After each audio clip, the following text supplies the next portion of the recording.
Our big National Signing Day marathon here at MarkRogersTV, the voice of college football, continues with Minnesota Golden Gopher talk. We got Daniel House on the line, of course, from Gopher Guru to break down Minnesota's class, look at one particular signing and a big disappointment that has transpired over the last few days concerning Minnesota's recruiting class for 2021. Daniel, how are you doing this afternoon? I'm doing well. It's a quiet National Signing Day, just transfers coming through that the Gophers added. So not too eventful like some other schools.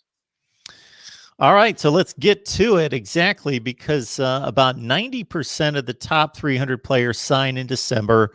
There's just a few per class and really only the one for Minnesota. So let's get right to it with, again, I'm going to bail on you right here, Daniel, on this one because I don't know that I phonetically got this down correctly. The Arizona offensive tackle, Daniel, take it away from there. Mapa Caitolo from Arizona, and he transferred there to play high school football in Arizona. And then with the COVID-19 pandemic, it never really happened. So Gophers got a big get there with USC being the school that he was previously committed to. Great balance and footwork and athlete at the position. Only listed at 280 pounds, but I've heard he's added a little bit more weight than that. He cut down to try to be a little bit more athletic in the system that he was going to be in. He possibly has versatility to play tackle or guard. I think that's something you see with Minnesota's offensive linemen. They like to take the tackles, and if they need to, kick him inside. And it seems like that's the new philosophy with Minnesota's developmental approach to the O-line. I love how mobile he is with the outside zone blocking scheme. He'll fit very well with that. And he's very physical for a guy that isn't over 300 pounds. And he'll get to that point within Minnesota's strength and conditioning program. And I think that's one of the takeaways that I have with PJ Fleck and how he's approaching this O-line. He had to bring in physical players right away that were ready to play because he was going through the spring when he first got here with limited scholarship players even available to practice due to injuries and roster issues. So now he's at that point where he's built the O-line up. Falele didn't play last year. He's back at practice now. Curtis Dunlap was injured. He should be back. That will help the O-line depth chart. They were able to add Carter Shaw from Utah State. He had a lot of starting experience. He can play the guard position for Minnesota. It was critical to get someone in here that had the ability to play multiple positions and have eligibility available. He's 3 years of eligibility coming with him, and he had a prior connection with Mike Sanford Jr. So you see the offensive line starting to come together for Minnesota, and that's the big thing that I feel is so important to be a competitor in this conference. And Minnesota hasn't quite reached that point yet of competitive depth at the O-line, but now they definitely are starting to get close to that.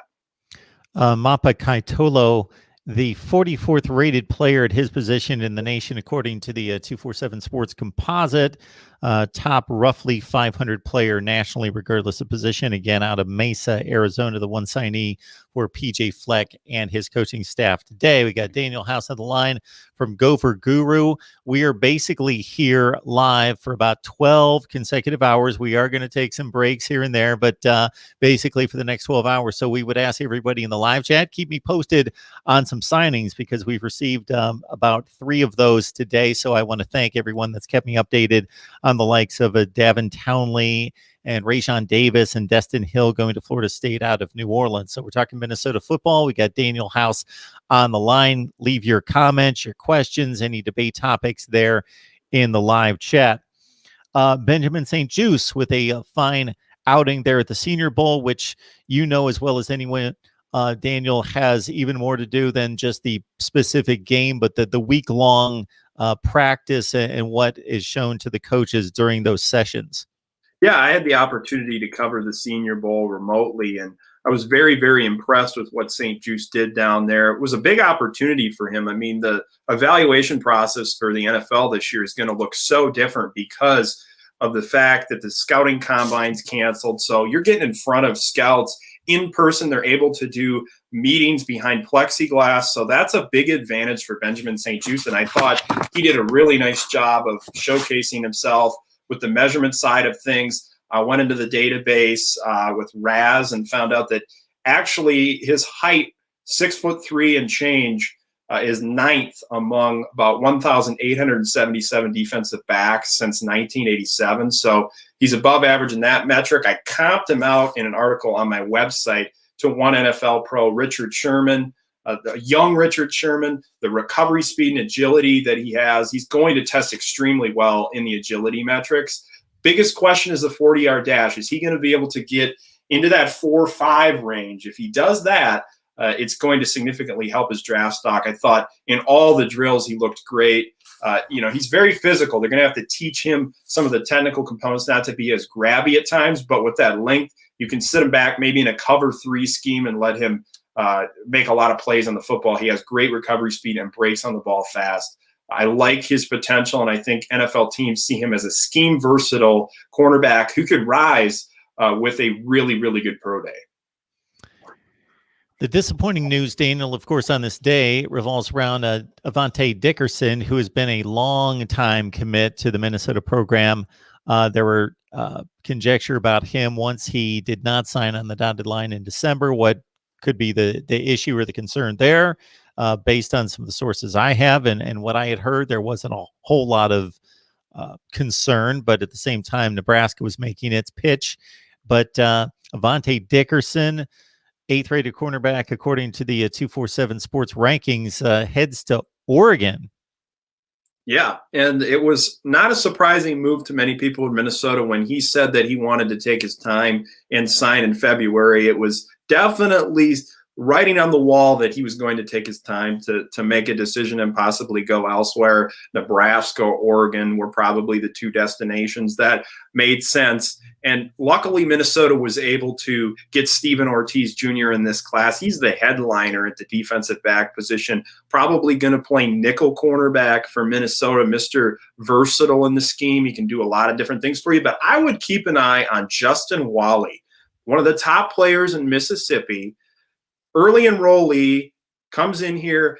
PJ Fleck does not really get into it too often about guys that like how quickly they can make an impact.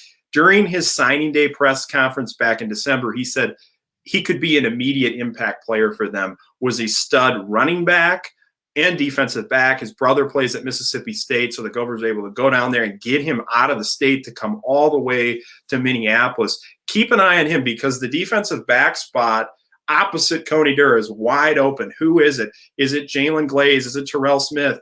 Is it Philip Howard? Could it be Justin Wally playing next to Coney Durr? Coney Durr coming back is huge for Minnesota because they would have lost Benjamin St. Juste and Coney Durr if he decided to declare for the NFL draft. So now I think that was a smart move by Coney Durr because he will get a lot of attention as one of the top cornerbacks coming back in the conference next season, and he will have an opportunity to lead a position group that's starting to get some young players developed there. I think that's one of the bigger question marks, but Justin Wally is a name that everyone needs to keep an eye on as someone who can emerge and make a big impact. The metrics on Justin Wally out of d'Iberville, that's Biloxi, Mississippi, 5'11", 185. 59th rated cornerback in the country, according to the 247 rankings, as a 3-star, number 713 nationally, 13th rated in the state of Mississippi. Not a whole lot of population down there, but the talent is high end in the state of Mississippi. Again, per capita, produce NFL players about in the top 5 to 10 range in the nation. When I look down, 6 enrollees, so 6 already on campus for a class, Daniel, that ranks 8th in the Big Ten right now, 35th in the nation, or I think they dropped a notch today to 36 in the country, according to 247 Sports. Your thoughts about the 6 that are on campus and who may vie for some significant playing time in 21? Yeah, I mentioned Justin Wally, guy that probably will emerge as a contributor. Brady Boyd lit it up down in Texas, had a huge state title game down there. I've had the opportunity to interview Brady. He works with David Robinson, a guy who's trained a lot of big wide receivers, Emmanuel Sanders, Des Bryant. I watch him play, and I love his route running, body control, makes a lot of contested catches. Definitely fits what PJ Fleck's looking for in a wide receiver. Devin Williams, another player who's on campus already. Dynamic weapon. I think he can be some sort of like versatile player in Joe Rossi's scheme. He loves those guys that can blitz, they're rangy, can move sideline to sideline. he is going to be someone that's incorporated into the scheme down the road here at the linebacker position. And then Le'Meke Brockington, I mean, he was a player that PJ Fleck and the staff were really excited about. Dynamic weapon in the intermediate game, able to create a lot of plays after the catches. Red zone releases were particularly impressive. Guy that you can get the ball to in space to create big plays. And then Devin Eastern from Shakopee, Minnesota. Length, size, athletic freak at the position. I think one of the things that stands out about this class is the versatility on the defensive line. I mean, you look at Austin Booker from Indy. He's able to, play inside on pass rushing downs, has nice refined pass rushing moves. And then Devin Eastern, who can play off the edge, kick inside as well. PJ Fleck, I asked him during his signing day press conference in December, I'm like, just seems like the versatility of this defensive line is something he really valued. And he was really, really adamant that was something they were looking to do, guys that can play multiple different spots on the defensive line. And I just like what the upside of Devin Eastern and what he brings to the table. And then Dylan Mcgill from Texas, wide receiver, who I've heard could possibly be a sleeper when he gets up here. I haven't had a chance to watch him play yet, but he could be someone that emerges. And he was originally committed in the last cycle, but decided to classify into this cycle. So keep an eye on Dylan Mcgill as someone who could come in here and possibly vie for some playing time. He's an athlete. He played quarterback, played wide receiver, dynamic weapon down in the state of Texas. And I know the staff is really excited about him. And not only that, his personality. He has a really unique personality, I guess. Daniel House on the line, Gopher Guru. Got to check out his work there, gopherguru.com. You'll see it on the banner here in just a second. Again, Daniel joins us on a regular basis to break down Minnesota Golden Gophers football. One signee today on the second of the two national signing days for Minnesota, 36th ranked class in the nation. The Rod Farva here in the live chat. I played against former Minnesota quarterback Brian Caputo in high school. I haven't heard that name in forever. Man, that's a throwback back to the Glenn Mason era. That was like when I was watching Gopher football as a kid. So that's a throwback. So Rod is also asking Daniel if I can find the question here. Basically, once I find it, he's alluding to the success that Antoine Whitfield had with the Tampa Bay Buccaneers and whether that's helping PJ Fleck in recruiting.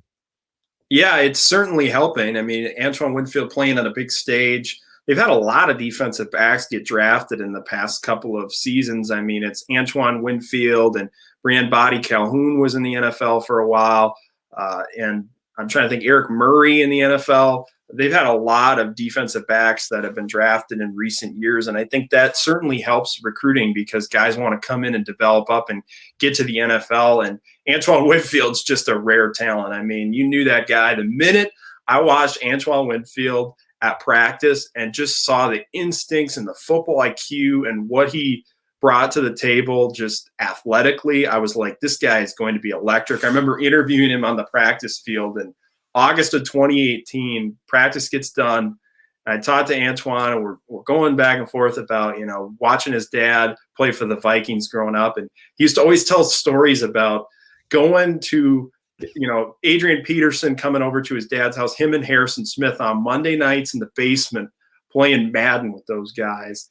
And they always just were so competitive. And he always claimed that he won, but it sounds like Harrison Smith and AP had a little bit of a different story about that. And then I interviewed Antoine Sr. And when I talked to Whitfield, he said, I asked him, like, what is your long-term goal? And he said, I want to win the Big Ten West. I want to win a national championship, and I want to play in a Super Bowl and win it. Well, there it is. He's going to play in a Super Bowl his rookie season. So Whitfield, great guy and a fun player to cover. 904 Hurricane asking, hey, Mark, are you doing a Michigan show? I want to hear them talk about the quarterback they got. We will talk some Michigan football in the next few days. I don't have anyone scheduled today, but of course, that we talk Michigan on a regular basis, and we'll get to the Wolverines here in the next few days. Daniel, in covering now PJ Fleck for roughly 3 to 4 years and seeing the recruiting approach, which has been by the rankings and by the results on the field as effective as anything we've seen in years, do you think there's do you see a style, an approach, a strategy that you can define and communicate to us? Yeah, PJ Fleck, when he first got here, he identified all the position groups that were on the Gophers roster, and he went, okay, which ones do I have to inject the most talent into immediately so the team can compete? Right away, it was wide receiver, the offensive line, going again Bateman, Curtis Dunlap Jr., Daniel Falele, laying the foundation at those position groups, then going, okay, which other positions on the roster do you need to start investing in the future so that you can build competitive depth? And as PJ Fleck enters this next cycle here, 2022, he's laid the foundation with the past few classes at all of the position groups, and now you're starting to see competitive depth, like at the offensive line position, or like I was saying earlier, the versatility, the tackles that they've taken that they're able to kick inside and move all over. He likes versatility. And now, as he's built the offensive lineup, you see him taking more athletic upside players to fit the scheme that they run, the zone blocking and the outside zone. They want guys who are athletic so they can invest time in developing those players. They don't have to necessarily bring them in and play right away. And that was the focus early on, was getting guys that could come in and contribute. Now you've invested a lot of resources into those positions, and they're ready to develop those players and get them on the field. I think last season the defense was young, and they really, really missed the offseason period where they could develop those players and work with them. Now that they've had some time in games, and hopefully we'll have a normal offseason this year, there's going to be benefits from that, because the defense was really thrown into the fire, some of those guys, and the transfers that they've added specifically on the defensive line with Niles Pinckney from Clemson, Val Martin from NC State, two versatile defensive tackles. That's the key with this defense. They got to start getting some penetration inside, and PJ Fleck has invested resources into that position, but it hasn't quite panned out as well as I think they maybe thought it would. So now they're taking those resources and they're going, okay, got to hit the transfer portal. But that's the beauty of the transfer portal, Mark, is, I mean, now these teams can treat it like free agency, patch holes and upgrade their roster while, using the recruiting classes to draft the players and cycle them up, develop them. PJ's not the guy that's going to rely totally on the transfers, and he doesn't like to take JUCOs, but like, he's going to be, okay, develop, program up, add some guys in to fill in holes where you need it. Mark Rogers TV, the voice of college football, breaking down the game we all love each and every day. Best bloggers, broadcasters, writers in the industry. Best discussion, debate, and analysis. That's our aim. That's our goal. That's our mission. We've talked at North Carolina, Oklahoma, and now Minnesota. We've got teams that we're focused on here for the next several hours throughout the day here on our National Signing Day Marathon. And as we all know, most of the players are locked, signed, sealed, and delivered back in December. So we're expanding, of course, the topics out to everything that's going on with these specific team reports. So if you missed any of the conversation with Daniel, obviously wait for the video to post, then you can go back and catch the beginning of the conversation. So we appreciate all the comments coming in. One in particular coming in deals with PJ Fleck in regards to this, coming in from Ben, just asking, there's much speculation about his thoughts, his aspirations. You see a guy that's that energetic, that successful, and where Minnesota football is in terms of national relevancy. I would say fringe top 25 program, and whether PJ Fleck seems as though there's no question he's invested. So I don't want to use that term to think that he's got his eye on another job or jobs, but and you can only conjecture. You don't know what's going on in the man's heart or between his ears. But in regards to whether you feel as though this could be a destination job for PJ Fleck for a career, or whether, man, that next big job that's out there could take him away. Here's what I'll say about that. I would say it's probably it has to be the perfect fit for PJ Fleck to leave Minnesota. And I only see a handful of programs that can provide that. And also with Row the Boat and the way that he approaches things and what he's done in this community here, he wants to be able to continue that and use it to make an impact in the community. And I don't know if there's programs that are all of them are going to allow him to do that. And the way that he's been able to brand Minnesota up here, build it up in the Big Ten. He likes coaching in this conference. I don't see PJ Fleck leaving unless there's a couple things here. One, it's a perfect fit, a handful of jobs that could possibly be that. Two, assistant pool possibly, if there was a big assistant pool that he was able to get. I don't think Minnesota is as competitive with the assistant pool as many of these other schools can be. If he was able to put together a dream staff and he liked the fit of the school, hey, I mean, he could potentially bolt for that. I think the NFL is the next step for PJ Fleck. You're seeing the wave of NFL coaches, the Matt Rule, looking for culture, okay? And they want guys that can really brand the team, bring them together, the leadership style. But PJ Fleck has to hire a really good staff in that situation. He needs to get experience and surround himself with really good people. If he does that, NFL can work. He can tone back on the things that he does and fit it to the NFL. I mean, he was a position coach for the Tampa Bay Bucks. He has experience there. Job like the Chicago Bears, if that were to open, Matt Nagy's fired. He's from Chicago, has ties to the area. Bears could potentially be a squad that he looks at in the future. But I don't see PJ Fleck leaving for a college job unless everything he lines perfect. We discuss college football here 24/7, 365. Join Daniel House on GopherGuru.com. You can hear the obvious insight and information, the knowledge, the breakdown, the analysis that he provides here. And so this is just a tiny, tiny sampling of what you're going to get over on GopherGuru.com. The Rod Farva here chimes in on the live chat, noting Minnesota's out-of-conference games that are coming up in the next several seasons with dates against Colorado, North Carolina, Mississippi State, BYU, Cal. Any particular theme that you see there in what Minnesota is trying to do in the out-of-conference scheduling? I like the opponents that they have. Some cool destinations, fun teams to play against. PJ Fleck really hasn't had a chance to make his mark on the future opponents, and I don't know if there'll be a shift in that. He's indicated that that's so far away. Like, you don't even know if you'll be here at that point when some of these games are scheduled because it's just so far in advance. But Minnesota's had these on the schedule for a while. I'm excited about UNC. Who knows who the coach could be if Mac Brown's going to still be there at that point. That could be a job that PJ Fleck's interested in. I don't know. UNC is an attractive position as well if the assistant pool is good. But Mississippi State as well. I'd love to see maybe Mike Leach up down, get to go play against Mike Leach. Yeah, it's really good stuff right there. And I'll let everyone know here that next week we are fixing college football schedules here at Mark Rogers TV, the voice of college football. So we've got a complete breakdown of both in-conference and out-of-conference scheduling. Daniel, I don't know about you, but college football scheduling drives me crazy for a number of reasons.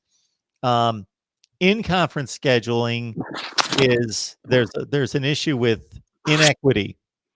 So take any Big Ten schedule, for example. Obviously, everybody plays the same in-division schedule, but then they've got 3 out-of-division games.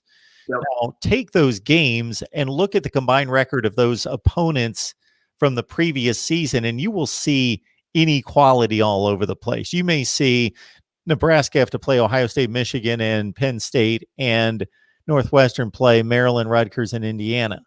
And then I'm thinking, how can you honestly and fairly have these two teams competing for the same division when 3 of their 9 conference games are that unbalanced? Why can't we bring some equity to that? And so basically I'm going to go through the entire, and there are other components involved that I'm going to attack on the conference schedule. The SEC and the ACC are actually the worst. The Big Ten actually plays that 9th game, which helps in that manner. But I don't know if you have any thoughts about college football scheduling. College football scheduling, I wish that there was a way to possibly even just play more conference games so that you have competitive ball games all the time versus when you get to the end of the season, we have all this resume debate because, well, this team didn't play as much quality competition as the other one did. If they were just to play a little bit bigger conference slate, eliminate some of the non-conference games and then tweak how they pair teams up. Like maybe it's you play this specific conference. It's a crossover, like the Big 12's partner with the Pac-12 or something like that, or you pick two different conferences every year to play 2 games and you expand the Big 10 slate, for example. Creativity seems like it's like non-existent when it comes to the schedule with college football. And then you have that debate every year about what the schedule looks like for this team. And did they play that opponent that, really shows what they can fully do? And scheduling it out 10 years in advance is just mind-boggling to me. Can't you be a little bit more nimble and move things around and actually have a coach that's there right now determine who they want to play? That's what I wish could happen. So I could throw out a million examples like this, but I'll take the most egregious one that I took note of. This was about 7 to 8 years ago in the SEC. Alabama, LSU, of course, play in the same division. They play each other. So 6 of the 8 conference games are exactly the same. The 2 games where there was a disparity in opponents, Alabama was playing 2 teams from the previous season, Kentucky and Tennessee, that were combined 2-14 in the SEC. LSU was playing Georgia and Florida, a combined 14-2. So basically, you have created a huge inequality in terms of 2 teams that are going to be competing for the same division championship.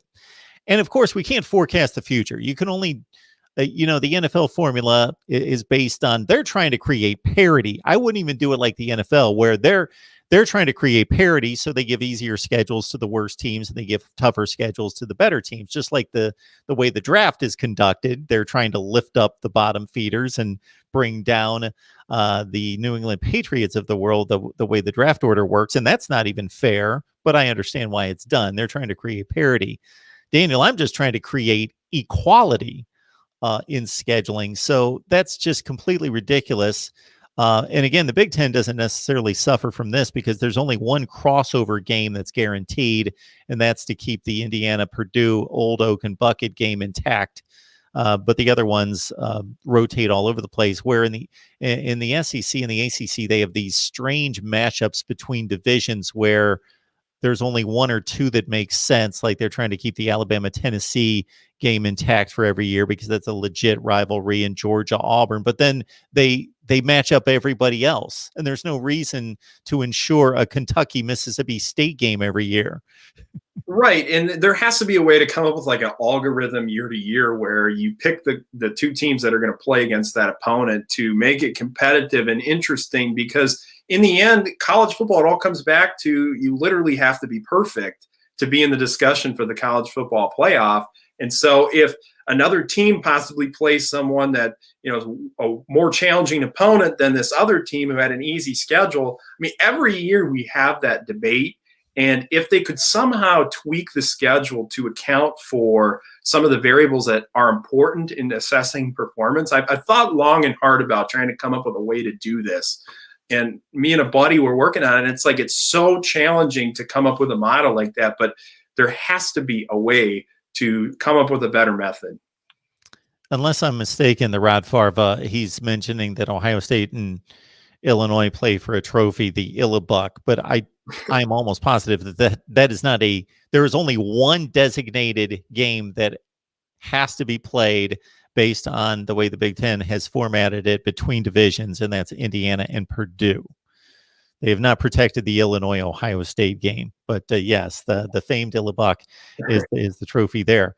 And not to spoil my series, but I could go on a rant for hours about this, Daniel. I'll just make one other comment. Yeah. My approach to non-conference scheduling is that everyone would play an aggregate 500 schedule from the previous season. Again, so if Minnesota's got 3 non-conference games and Iowa's got 3 non-conference games, I would allow them the school would only schedule 1 game. So I'd take it out of the school's hands. The schools would not run around scheduling their own games. So go schedule your one FCS or Group of 5 game. If Clemson wants to hand the Citadel $1 million, I understand that goes for a worthy cause of helping to support, FCS programs and so forth and so on. But the other 2 games, I would have a committee that would, and the committee would be tightly bound to the restriction of scheduling everyone a 500 composite schedule non-conference. That's how it would work. So if Minnesota was playing a 9-3 team from the previous season, they would also be playing a 3-9 team. And for anyone who doesn't think that can be worked out, I've done it. I've mapped out the entire schedule, and it can be done.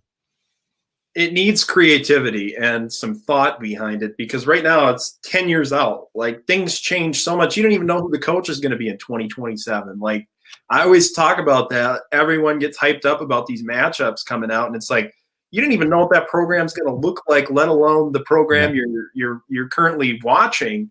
What are they going to look like in that time frame? They have to figure out a way to make it more competitive, intriguing. And I mean, it creates storylines, Mark. Every year you're wondering who each team's going to play and what's the schedule going to look like, and how does that modify their ability to possibly contend for the college football playoff. Isn't it all about storylines? Maybe this can eventually happen and give us something to talk about. You can't have the USCs of the world scheduling Notre Dame and Alabama as two non-conference opponents, which I credit USC for doing that. Yeah. That's phenomenal that they were going to play Notre Dame and Alabama this past, but then evaluating them potentially against a Baylor who hasn't played a ranked opponent non-conference since 1995, that loads up on Rice and Sam Houston State and Lamar. You can't. Where's the evaluation there? It's just crazy. And then you're stacking those teams up potentially if they're good enough to be in the college football playoff discussion. And you're going, well, look at this team's resume versus this team's resume. And then you have that conflict that's been created. There has to be a way to figure this out that eliminates that room for subjectivity when it comes to evaluating teams' resumes. Absolutely. So we're going to get to that. I don't know how many people are going to listen to me, but we're running our series Fixing College Football Scheduling next week. All right, we got Daniel House on the line from Gopher Guru. The one last thing that I don't know if you had any other thoughts concerning, I'm pulling up the transfer portal rundown for 2021 for Minnesota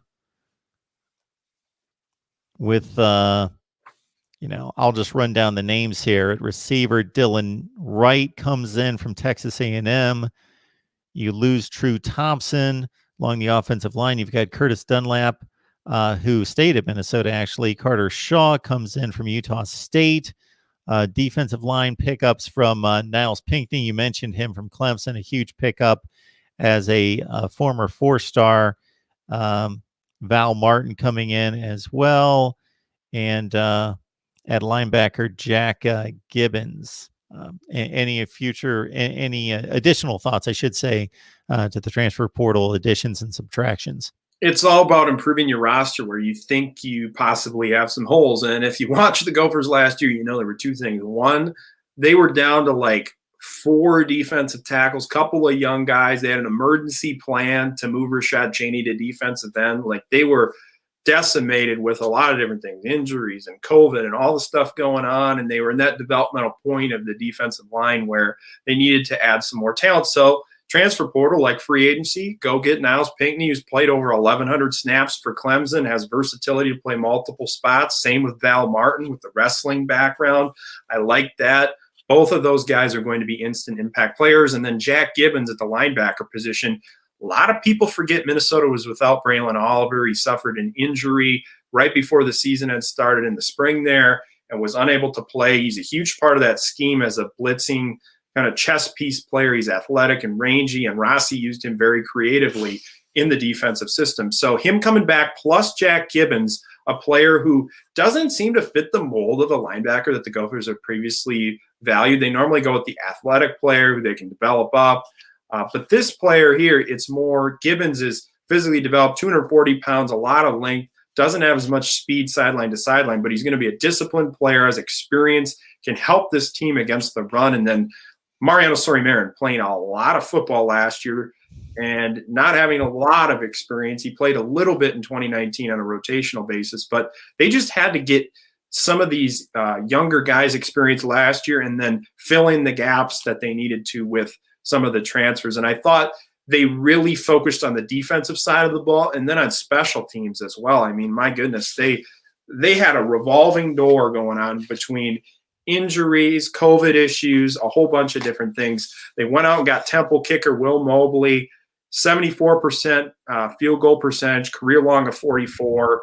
Could compete for immediate time due to the Gophers kicking situation right now. Brock Walker was playing last year with the sports hernia, which totally caused them to have to do little corner kick things on kickoffs, and it impacted their field position.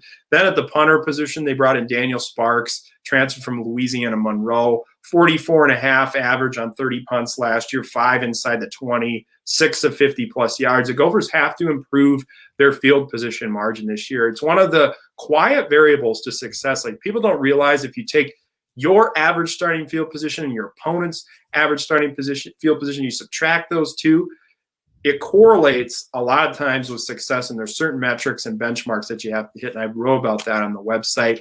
Fans should also keep an eye on Matthew Trickett. He just hit the transfer market from Kent State, 2019 MAC Special Teams Player of the Year, a kicker that could help the Gophers immediately. I do not think they're done with the kicker position. They like what Trickett can do possibly, and could be bringing him in or showing interest in possibly adding him to the roster and improving a special teams unit that has to be better this season. Again, folks, you hear the obvious knowledge and insight that Daniel brings to the table each time he joins us. But for the deep dive, go to gopherguru.com. Daniel, give the folks an insight into what you've got available there.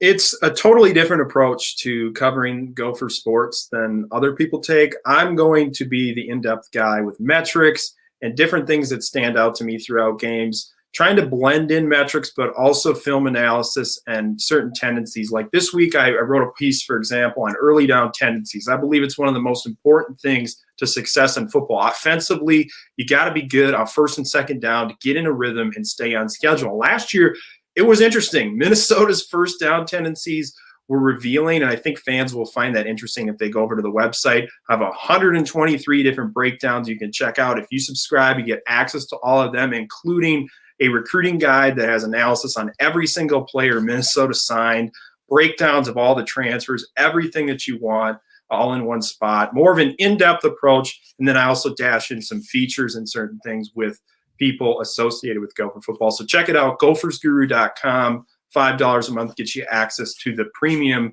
package and all the in-depth insight. Daniel, I get comments on here all the time about how hard I'm working. And then once you run that down, I figure, man, I am slacking big time. I better get inspired by that and get working.